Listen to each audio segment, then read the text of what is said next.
How are you? अच्छा ना। आज हम फिर से करने जा रहे हैं नेक्स्ट टॉपिक, इसका नेक्स्ट पार्ट फिजिकल फीचर से फोर्थ पार्ट हम कोस्टल प्लेन्स करने जा रहे हैं हम आज, ठीक है ना। अभी तक हमने प्लेट्यू तक का पार्ट कर लिया था, ठीक है। हिमालयन माउंटेन्स कर लिए, प्लेन्स कर लिए, प्लेट्यू कर लिए। अब हम कोस्टल प्लेन्स करने जा रहे हैं, ठीक है। तो इनकी फॉर्मेशन कैसे हुई? कोस्टल प्लेन की लोकेशन देख लीजिए, ईस्टर्न कोस्टल प्लेन और वेस्टर्न कोस्टल प्लेन, हम दो में इसको पढ़ेंगे आगे, ठीक है ना, कोस्टल प्लेन में। तो फॉर्मेशन लेकिन कैसे हुई ये देखिए। इसकी फॉर्मेशन हुई इरोजनल और depositional activities of sea waves. Sea waves के इरोड करने से, इरोजन करने से, है ना, अपर्दन करने से, और निक्षेपण, डिपोजिशन यानी निक्षेपण करने से। इरोड मतलब जैसे ही शीज यानी समुद्र की लहरें आई, टक करती चली गई यहां से, है ना, तो यहां से टक किया और उसके बाद क्या किया, इरोड किया, इसको खुरचा, कहने का मतलब है इरोड करना, खुरचना, है ना, या उसको कहते हैं अपर्दन करना, है ना। इरोड किया या डिपोजिशनल, और डिपॉजिट करती चली गई, ठीक है ना, डिपॉजिट्स करती चली गई।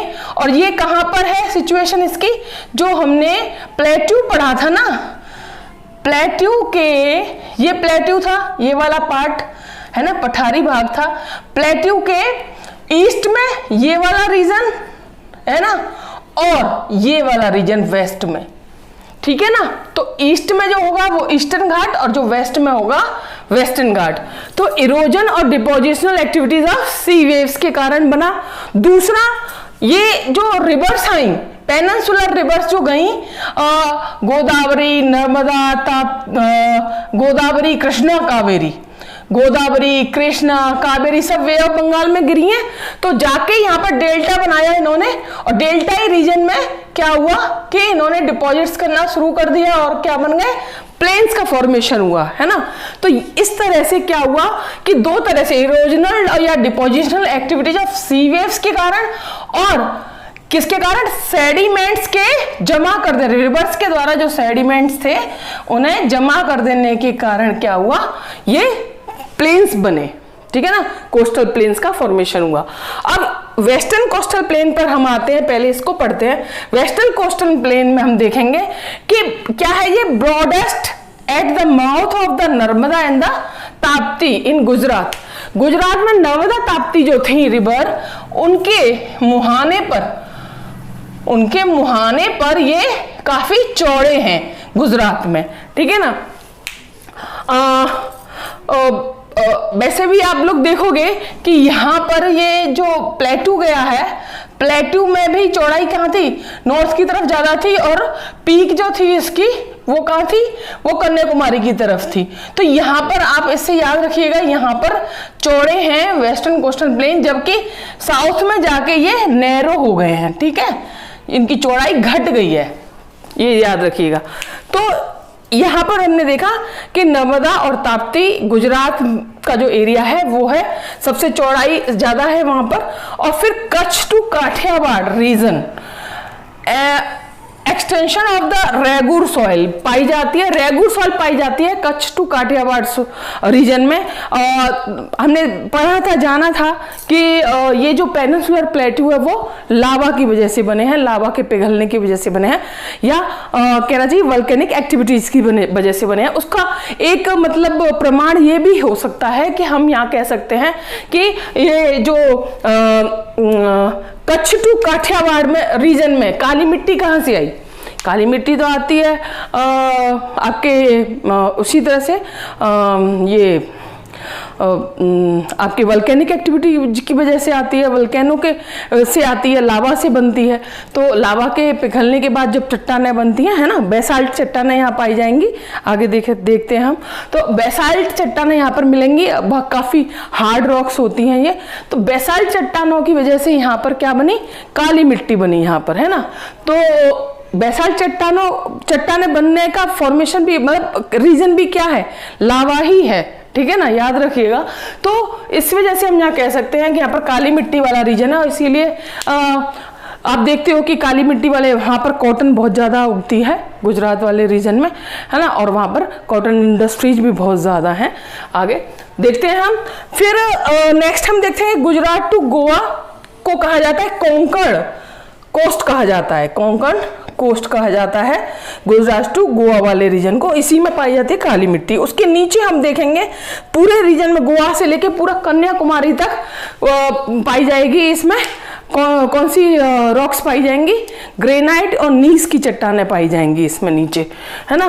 तो गोवा टू मैंगलोर वाले रीजन को कन्नड़ कोस्ट कहते हैं हम, और मैंगलोर यानी कि कर्नाटक वाला जो रीजन है, कर्नाटक के रीजन का मैंगलोर जो पोर्शन है, मैंगलोर से लेके कन्याकुमारी तक पूरा ये मालाबार कोस्ट कहलाता है, ठीक है ना।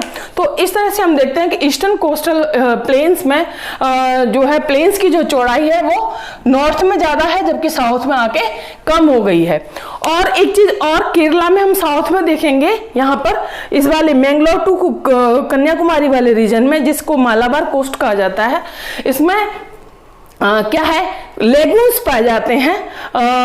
2 लेगून्स हैं इसमें, केरला में पाए जाते हैं, बेवनाद और अष्टमुदी और बेवनाद। लेगून कहते किसे हैं ये भी जान लो आप, है ना, किसे कहते हैं। जैसे कि समझ लीजिए ये है आपका इंडिया वाला पोर्शन नीचे वाला, और यहां से पानी ने धक्का मारा, पानी मतलब लगातार धक्का मार रहा है, ठीक है ना, एक जगह ही देख लो धक्का मार रहा है। अब ये वाली रॉक यहां से क्या होंगी, चट्टानें खिसक के थोड़ा ऐसे होंगी पहले, ठीक है ना, फिर थोड़े दिनों बाद फिर और ज्यादा इसमें फोल्ड आ जाएगा, धीरे धीरे यहाँ पर ना इस तरह की आकृति बन जाएगी, इस तरह की। और इसमें जो है पानी रहेगा, कौन सा, इसमें पानी इस तरह की झील टाइप की इस तरह बन जाती है ये, और इसमें वाटर रहेगा किस तरह का, वो खारा ही, ठीक है ना। ये लेगून कहते हैं, इसको लेगून कहेंगे। तो लेगून यहाँ पर 2 पाए जाते हैं, बाकी हम ईस्टर्न कोस्टल प्लेन में देखेंगे बाकी के लेगून्स, है ना। तो अब नेक्स्ट आते हैं हम eastern coastal plain. Eastern coastal plain जो है वो broader then western coastal plain, definitely ये काफी चौड़े हैं। पूरे जो वेस्टर्न कोस्टल प्लेन है उनसे इनकी चौड़ाई बहुत ज्यादा है। क्यों है? क्योंकि जो गोदावरी, नर्मदा, ताप्ती जो महानदी नदियां हैं, रिवर्स हैं, सबके डेल्टाई रीजन जो है, डेल्टा प्रदेश है, उनके ट्रिब्यूटरी रीजन या फिर उसकी वजह से इनके जो रीजन है काफी ज्यादा चौड़े हैं, ये ईस्ट में ज्यादा चौड़े हैं प्लेन्स जो है ना। तो फिर इसके बाद देखते हैं हम, it is widest in the south, और इनकी चौड़ाई साउथ में ज्यादा है, साउथ में इनकी चौड़ाई ज्यादा है बजाय ईस्ट के, जबकि वेस्टर्न कोस्टल प्लेन में उल्टा था कि इनकी चौड़ाई कहां ज्यादा थी। देखो इस तरह, ये पूरे प्लेन्स हैं, ये प्लेन्स वाला रीजन है पूरा, है ना। मैं इसको इस तरह बना देती हूं, ये वाला, ठीक है, प्लेन्स, ये चौड़ाई ज्यादा हो गई यहाँ नीचे, जबकि यहां पर हम देखेंगे वेस्टर्न कोस्टल प्लेन में इसमें नॉर्थ में ज्यादा चौड़े हैं, जबकि साउथ में जाके सक्रिय हो गए हैं ये, ठीक है ना, याद रखिएगा। तो इस तरह से, ठीक है। Coastal plains of Orissa and Andhra Pradesh are called as Utkal, यानी उड़ीसा और आंध्र प्रदेश वाले कोस्टल प्लेन को कहते हैं उत्कल, या फिर इसको कलिंगा कोस्ट भी कहते हैं, और एक और इसको नॉर्दर्न सरकार भी कहते हैं, इसका नाम है, कहीं भी आ जाए तो आप परेशान मत होइएगा। जैसे नॉर्दर्न सरकार भी कहते हैं, कलिंगा कोस्ट भी कहते हैं, और उत्कल भी कहते हैं। उसके बाद आते हैं Godavari delta to Kanyakumari refers to Coromandel coast. पूरा यहाँ से लेके यानी कि गोदावरी नदी के डेल्टा से लेके पूरा नीचे कन्याकुमारी तक का रीजन कहलाता है क्या चीज? कोरोमंडल कोस्ट कहलाता है, कोरोमंडल तट कहलाता है। तो ये देखा हमने आपका ईस्टर्न कोस्टल प्लेन। अब इसमें लेगून्स भी देख लो, जैसे अभी लेगून्स यहाँ बताया था ना मैंने, वो लेगून्स यहाँ देखिए कि यहाँ उड़ीसा में है चिलिका, ठीक है, और आंध्र प्रदेश में है, यहाँ पर आंध्र प्रदेश है, अच्छा बने रहने दो, चलो यहाँ पर आंध्र प्रदेश वाला रीजन है। आंध्र प्रदेश में है कोलेरो और पुलिकट, पुलिकट और कोलेरू दो हैं आंध्र प्रदेश में। एक है चिलिका उड़ीसा में है, कोलेरू और पुलिकट आंध्र प्रदेश में है, ठीक है ना। तो ये है लेगून्स यहाँ पर ईस्टर्न कोस्टल प्लेन में। तो ये इस तरह से हम देखते हैं कि इनका महत्व तो बहुत ज़्यादा है। यहाँ पर पॉपुलेशन बजाय यहाँ के वेस्टर्न कोस्टल प्लेन के बहुत ज़्यादा है, क्योंकि ये फर्टाइल लैंड है, फर्टिलिटी ज़्यादा है, यहाँ पर चौड़े भी हैं, यहाँ पर एरिया भी ज़्यादा है, तो इसीलिए इसका काफ़ी महत्व है। इस तरह से हम कोस्टल प्लेन देखते हैं, ईस्टर्न कोस्टल प्लेन और वेस्टर्न कोस्टल प्लेन यहाँ पर पूरा होता है। फिर नेक्स्ट हम देखेंगे आपका आइलैंड्स।